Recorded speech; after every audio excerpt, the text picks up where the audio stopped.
It wasn't on a smooth highway, not in a wealthy neighborhood, not where help comes quickly. It was on a lonely stretch of mountain road in Washington state, where the asphalt cracked like old skin and pine trees pressed close like they were hiding secrets.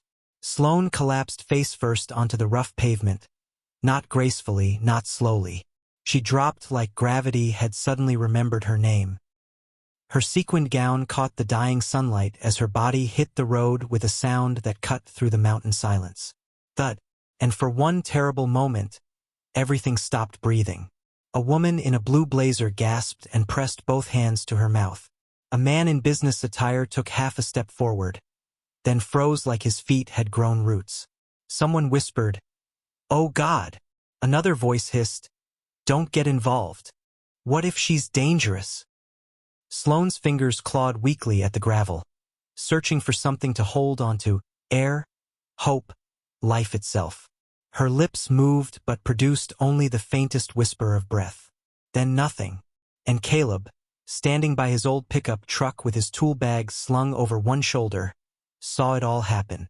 He wasn't the kind of man people usually noticed. That was the honest truth.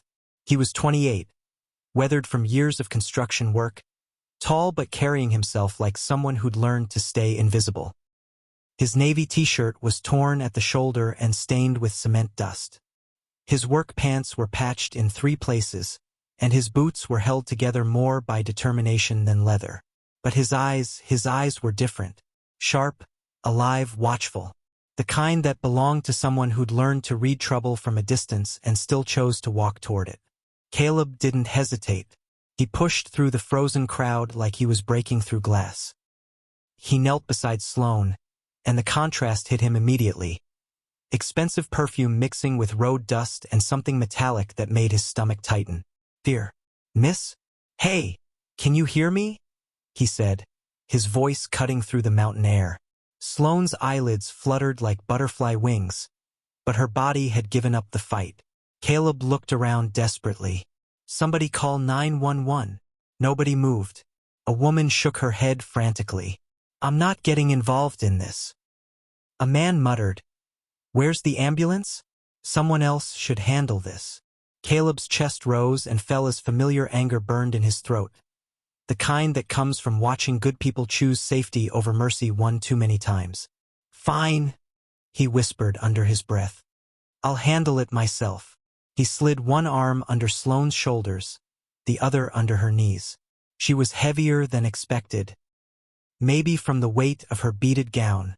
Maybe from the gravity of whatever had brought her to this remote road.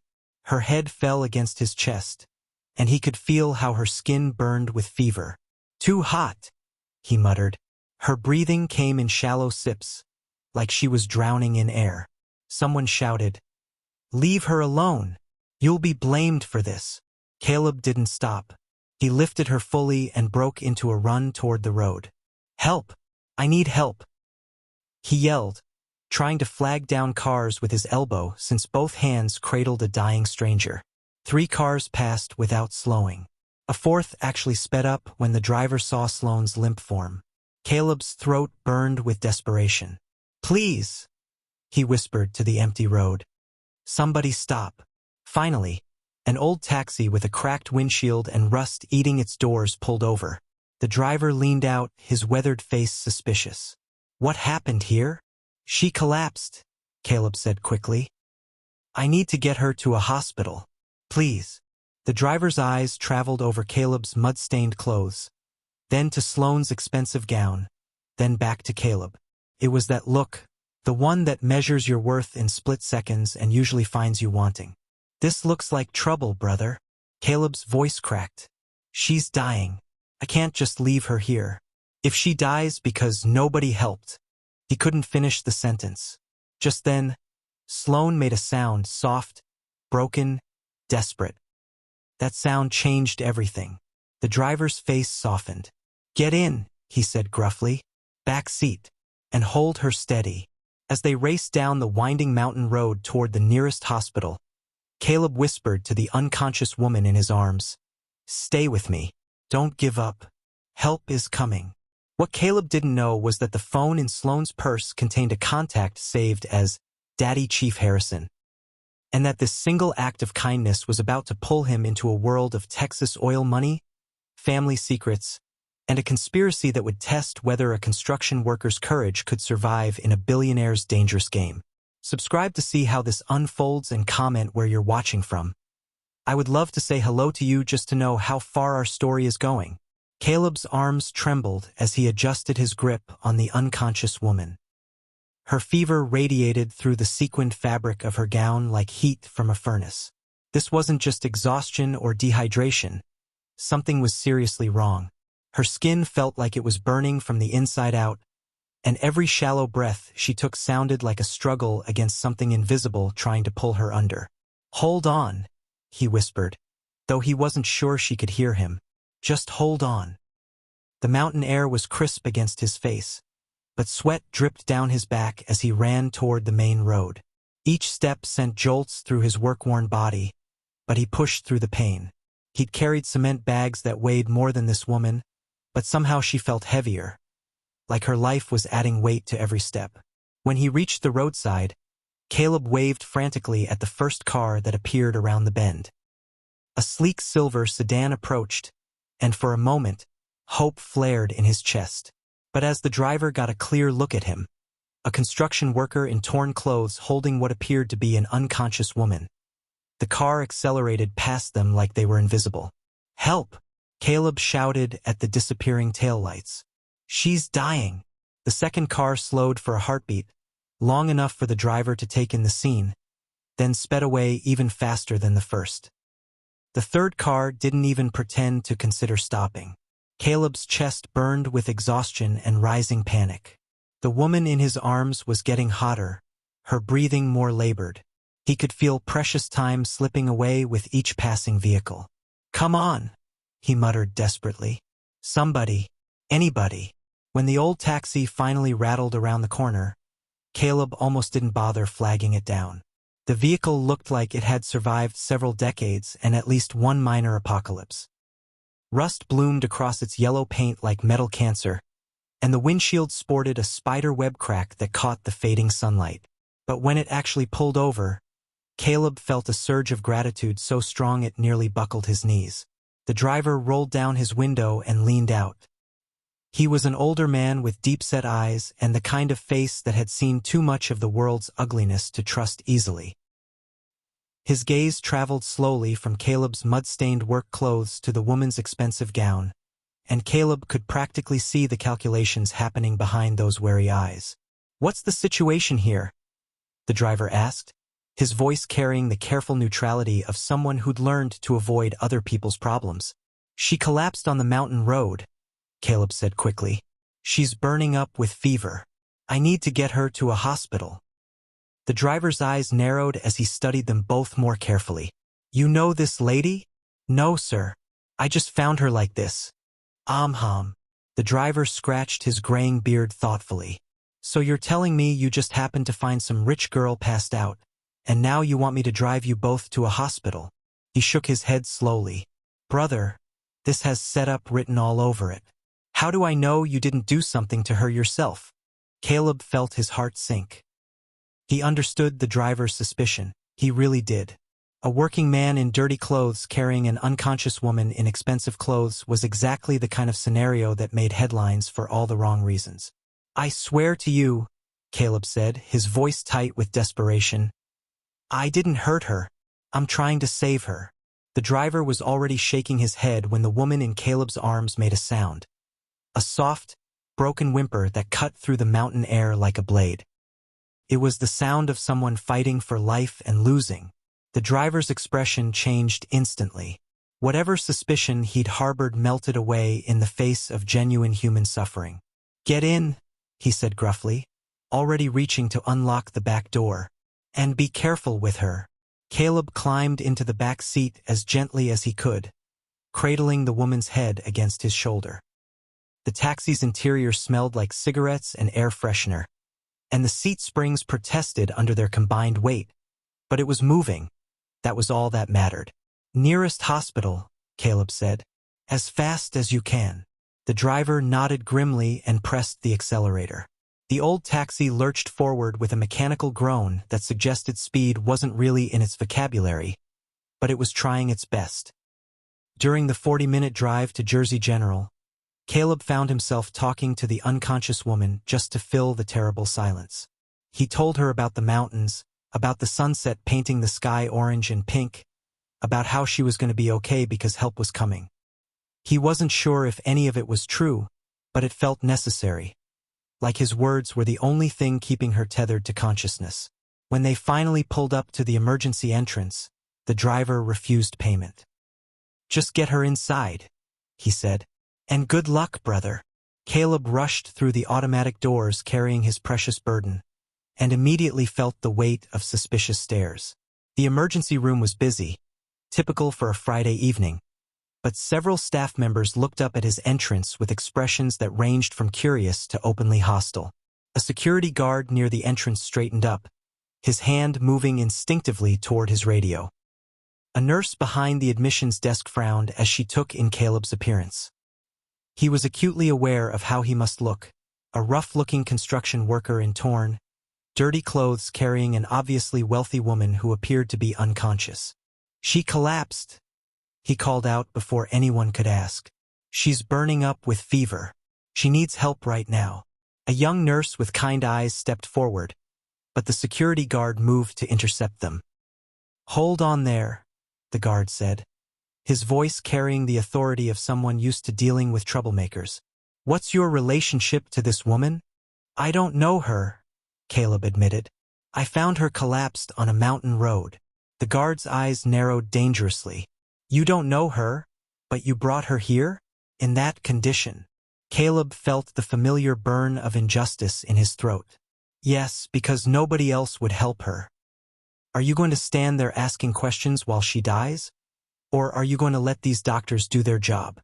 The kind-eyed nurse had been examining the woman during this exchange, and now she looked up sharply. "We need to get her to Trauma Bay 2 immediately. Her temperature is dangerously high." As the medical team took over, Caleb found himself pushed to the sidelines but not allowed to leave. The security guard kept him in sight while doctors and nurses worked frantically over the woman he'd carried to safety. It was only when he slumped into a plastic waiting room chair that Caleb noticed the expensive handbag that had been clutched in the woman's arms. In all the chaos, it had somehow ended up in his hands. He stared at it for a moment, then opened it carefully. Inside, among other things, was a phone. The lock screen showed a photo of the woman, smiling, healthy, standing in front of what looked like an oil derrick. But it was the emergency contact that made Caleb's blood run cold. Daddy Chief Harrison Thorne. Even Caleb, who lived paycheck to paycheck and didn't follow business news, recognized that name. Harrison Thorne owned half the oil fields in Texas and most of the politicians in 3 states. He was the kind of powerful that made ordinary problems disappear and ordinary people disappear with them. Caleb stared at the phone, his finger hovering over the call button. What if they thought he'd kidnapped her? What if this powerful man decided that a construction worker was a convenient scapegoat? But as he heard urgent voices from the trauma bay and saw nurses rushing with equipment, he knew he didn't have a choice. He pressed call. The phone rang twice before a deep, commanding voice answered. "Sloan? Where the hell are you? I've been trying to reach you for hours." "Sir," Caleb said, his voice steady despite his racing heart. "This isn't your daughter. My name is Caleb. I'm a construction worker. I found your daughter collapsed on a mountain road in Washington state about an hour ago. She was unconscious and burning with fever. I brought her to Jersey General Hospital, and they're treating her now in the emergency room." The silence on the other end of the line stretched so long that Caleb wondered if the call had dropped.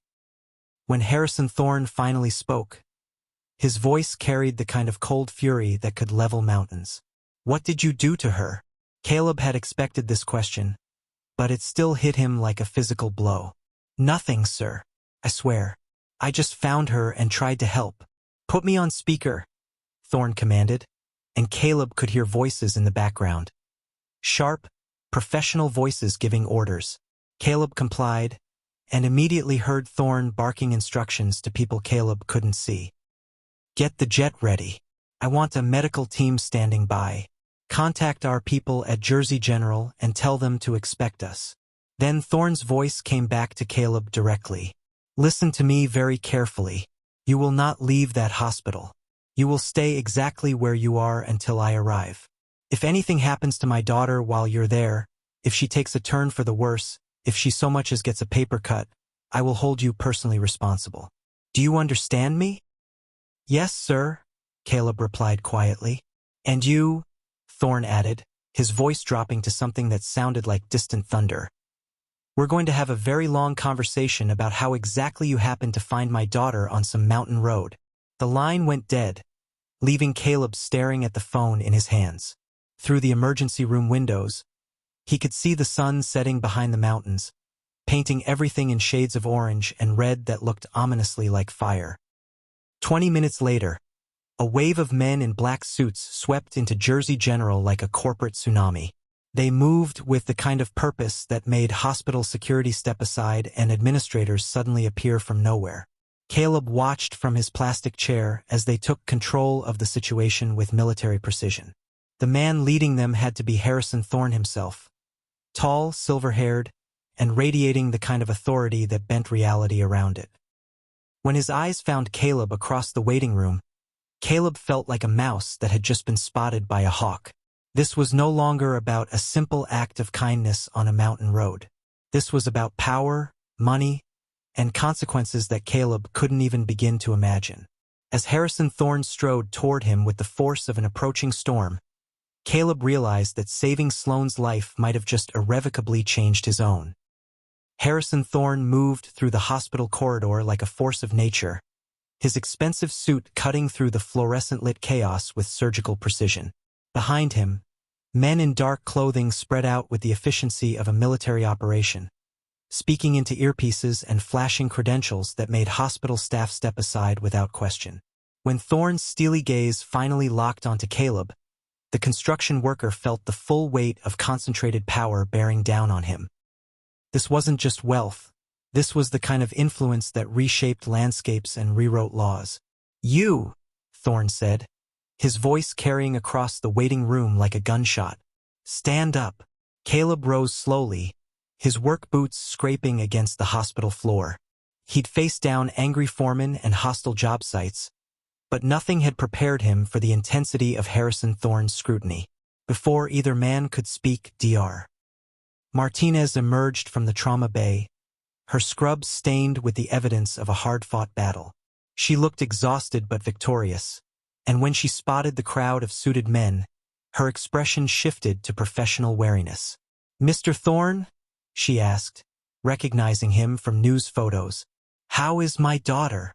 Thorne's voice cracked slightly, revealing the terrified father beneath the corporate armor. Dr. Martinez glanced at Caleb, then back at Thorne. "She's stable now. We've managed to break the fever and get her vitals back to normal ranges. But I need to tell you something important." She paused, choosing her words carefully. "If this man hadn't brought her when he did, if he'd hesitated even another hour, we would have been declaring a body instead of treating a patient. Her condition was that critical." The words hit the corridor like a physical impact. Thorne's face went through a series of rapid changes, suspicion melting into shock, then something that might have been gratitude. She was suffering from severe dehydration and what appears to be drug-induced hyperthermia, the doctor continued. "Someone gave her something. We're still running tests to determine what, but the timeline suggests she was drugged and abandoned on that mountain road. This man didn't cause her condition. He saved her life." Caleb felt his knees nearly buckle with relief. The weight of suspicion he'd been carrying since the moment he'd made that phone call suddenly lifted from his shoulders. Thorne stared at Caleb for a long moment, and when he finally spoke, his voice was different. Still commanding, but no longer hostile. "What's your full name?" "Caleb Mitchell, sir." "Education?" The question caught Caleb off guard. "I have a degree in economics from the University of Maryland, sir. But I've been doing construction work since." He stopped himself before mentioning the family tragedy that had derailed his career plans. Thorne's eyebrows rose slightly. "Economics from Maryland. Interesting." He turned to one of his assistants. Run a full background check. I want to know everything. Then back to Caleb. You have somewhere to stay tonight? I was planning to drive back to Washington, sir. No. You'll stay here until Sloane wakes up and can tell us what happened. My people will arrange accommodations. It wasn't a request. 3 days later, Caleb found himself in the back of a private jet, watching the Texas landscape unfold below him like a vast puzzle of oil fields and highways. Sloane had recovered enough to confirm what the doctors suspected. She'd been drugged at a business meeting and dumped on that mountain road to die.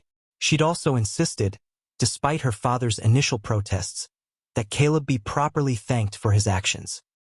I owe you a debt I can never repay, Harrison Thorne had said in the hospital room, but I can offer you a chance to use that economics degree. There's a position at Thorne Industries headquarters. Analyst level to start, but with your background and what you've shown me about your character, I suspect you won't stay there long. Now, standing in the gleaming lobby of Thorne Tower in Houston, Caleb felt like an alien who'd accidentally wandered onto the wrong planet.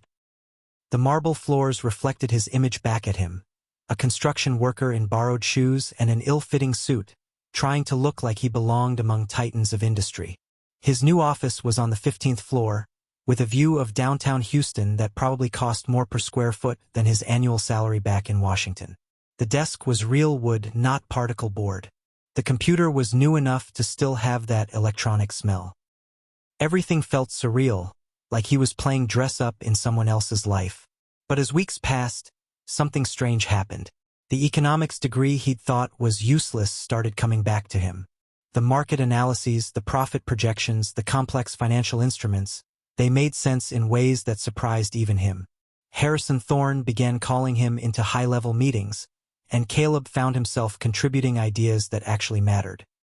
More importantly, he found himself falling for Sloane. Not her money or her connections, but the sharp mind that had survived attempted murder and the fierce independence that refused to let her father's wealth define her. She was recovering not just from the physical trauma, but from the betrayal of whoever had tried to kill her, and Caleb found himself becoming her anchor in the storm. What none of them knew was that 800 miles away in a dimly lit apartment in Massachusetts, an old man named Baymidal Mitchell was staring at a newspaper article about his nephew's sudden rise in the corporate world. Baymidal's hands shook with more than age as he read about Caleb's heroic rescue and new position at Thorne Industries. For 30 years, he'd carried the weight of what he'd done to his brother's family, the accident that had killed Caleb's parents and derailed the young man's promising future. He'd thought that was the end of it, that Caleb would disappear into obscurity, carrying the consequences of Baymidal's jealousy and rage. But now his nephew was rising again, finding success despite everything Baymidal had done to destroy him. The old man's weathered face twisted with familiar bitterness. You should have stayed down, he whispered to the newspaper photo. You should have stayed broken. He reached for his phone with trembling fingers. There were still people who owed him favors, people who could reach anywhere, even into the heart of a billionaire's empire. Some accidents, he'd learned long ago, could be arranged from a distance. The storm hit Houston on a Tuesday evening in late September. Not a weather storm, though the skies were dark and threatening, but something else entirely. Something that seemed to bend the very air inside Thorne Tower's glass-walled conference room on the 40th floor. Caleb was working late, reviewing quarterly reports for a presentation the next morning. Sloane was with him, going over security protocols after another threatening message had been intercepted by her father's people. Through the floor-to-ceiling windows, they could see lightning beginning to flicker in the distance. We should probably head down, Sloane said, glancing at the approaching storm. These glass buildings make me nervous during lightning storms. But before they could move, something changed in the air itself. The fluorescent lights flickered, and both of them felt a strange pressure in their ears, like the building was holding its breath. Then the glass exploded. Not from lightning, not from wind, but from something else. Something that came from inside the building and erupted outward with supernatural force. The massive window behind Caleb's desk shattered in a violent burst that sent razor-sharp fragments flying like bullets. Caleb threw himself forward, covering Sloane with his body as glass rained down around them. A shard the size of a dinner plate whistled past his head. So close he felt the displaced air. Another piece sliced across his back, drawing blood through his shirt. But even as the glass storm raged around them, something else was happening. The air itself seemed to thicken and push back against the destruction, creating a protective bubble around them both. Caleb felt a warmth that had nothing to do with physical heat, and heard what sounded like a distant voice speaking words in a language he didn't recognize. Then, as suddenly as it had begun, everything stopped. The glass settled with tiny crystalline sounds like wind chimes. The pressure in the air released with an almost audible sigh. And in the sudden silence, they heard footsteps in the hallway, not running toward the disaster, but walking away from it. Security footage later showed a figure in a maintenance uniform leaving the building just before the incident. The man's face was never clearly visible, but something about his gait suggested advanced age and a lifetime of carrying heavy burdens. By the time investigators arrived, there was no trace of how the glass had been shattered from the inside. The building's structural engineers found no evidence of explosives or mechanical failure. It was, according to their reports, impossible. But in a small apartment in Massachusetts, Baymidal Mitchell collapsed in his kitchen that same evening, clutching his chest as lightning from a clear sky struck the building's roof with surgical precision. By the time emergency services arrived, he was gone, but not before whispering a confession about a car accident 30 years ago, and a nephew he tried to destroy out of jealousy and spite. 6 months later, Houston society gathered for what was being called the wedding of the decade. The ceremony took place in the Thorne family's private chapel, with stained glass windows that cast rainbow patterns across marble floors. But despite the opulence, there was something beautifully simple about the vows being exchanged. Harrison Thorne stood to give the father of the bride speech, and his words carried across the assembled crowd with the weight of hard-earned wisdom. When my daughter was dying on that mountain road, he began, his voice steady but emotional. A construction worker in torn clothes made a choice. Not because he knew who she was, not because he expected a reward, but because it was the right thing to do. Today, as I watch them exchange vows, I know that Caleb Mitchell didn't save my daughter because of money or connections or what our family could offer him. He saved her because that's who he is. Someone who runs toward trouble when others run away. Someone who carries strangers to safety when the rest of the world chooses fear over kindness. Caleb, standing at the altar in a perfectly fitted tuxedo that finally felt like it belonged to him, squeezed Sloane's hands gently. The woman who had once been a dying stranger in his arms was now his wife, his partner, his future. But more than that, she was proof that sometimes the most important moments in life happen on lonely roads where nobody else is watching. As they kissed and the chapel erupted in applause, neither of them saw the brief flicker of warm light that passed through the stained glass windows. A light that had nothing to do with the Texas sun and everything to do with old debts finally settled and new beginnings blessed by forces beyond human understanding. The mountain road where it all began was empty now, just another stretch of asphalt winding through pine trees. But sometimes, on quiet evenings when the light fell just right, passers-by claimed they could see two figures there.